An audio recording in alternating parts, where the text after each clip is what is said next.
Could you tell us about some of the treatments that maybe you have done involving nutraceuticals? Sure.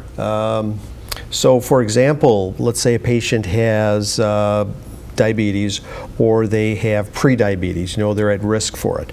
There are certain supplements that you can take that will help make your insulin work better in your body. It's sort of, there's medications that do that, but there's also nutrients, if you will, that you can take that will improve that.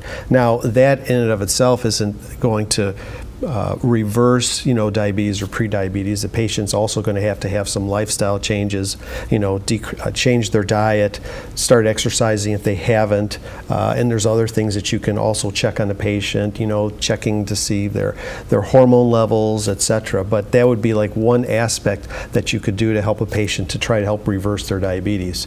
Another example would be a patient has high blood pressure, and they're like, hey doc, I really don't want to take this medication. Why do I have to take it?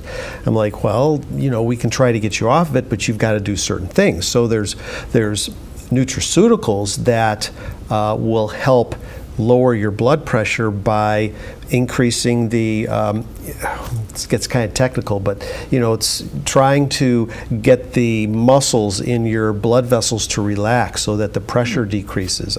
There's some simple things like magnesium you can take, which will help this.